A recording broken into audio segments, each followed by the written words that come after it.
A man seeing a lightning starts counting seconds until he hears the thunder.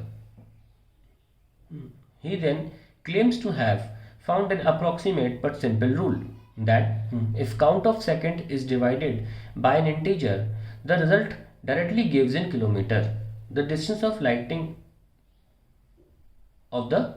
source, जो distance है. What is that integer. तो देखिए लिखते हैं, मान लीजिए क्लाउड है और इससे साउंड आता है और ये आदमी टाइम नोट कर लेता है. तो डिस्टेंस क्या है, स्पीड इनटू टाइम. तो हमें डिस्टेंस पता लगाना है. स्पीड कितनी है, 330 नॉर्मली हम लेते हैं इनटू मीटर इनटू टाइम. और टाइम मान लीजिए कोई टी है जो भी सेकंड ले रहा है. देखिए अगर आप 330 का इस्तेमाल कर रहे हैं तो आपको डेफिनेटली आंसर मीटर में आएगा. ठीक है, आपको तो किलोमीटर में चाहिए, तो आप क्या करोगे, आप 330 को सेकंड को चेंज नहीं करना है, किलोमीटर पर आवर नहीं करना है, सिर्फ किलोमीटर में डिस्टेंस चाहिए ना. सेकंड तो टाइम में भी आ जाएगा.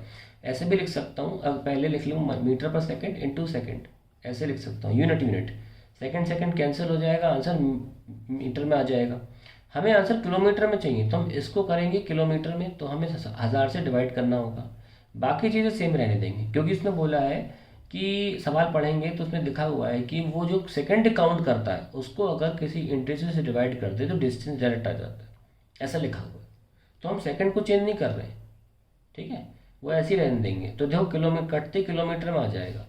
तो क्यों ना हम इसको ऐसे भी लिख सकते हैं, क्योंकि हमें इंटीजर फाइंड करना है, इसलिए मतलब वो कुछ ऐसा फॉर्मूला निकाल लिया है कि जो सेकंड को काउंट करता है उसको उसने किसी इंटीजर से गुणा कर दिया, डिवाइड कर दिया, वही आपका किलोमीटर में डिस्टेंस हो जाएगा. तो हम क्या कर रहे हैं, हम इसको सॉल्व नहीं करके इस 1000 के नीचे 330 को नीचे ले जा रहे हैं. तो ये करीब करीब 3.3 आ रहा है, 3.03. ठीक है, अगर आप कैलकुलेट करें देखें कितना आएगा. 3.03 मुझे लगता है ये आएगा.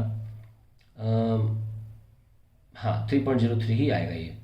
सो अगर हम नोटिस करें तो हमें वो इंटीजर मिल गया. कंपेयर कर रहा हूँ मैं नीचे के नंबर से, तो वो इंटीजर अप्रॉक्सीमेटली उसकी वैल्यू 3 है. That is the answer to the question. It's a very famous question. Attempt देखिए मैंने कैसे किया, और याद रखें कि इस तरीके का कोई भी सवाल होगा तो उसे कैसे किया जाएगा.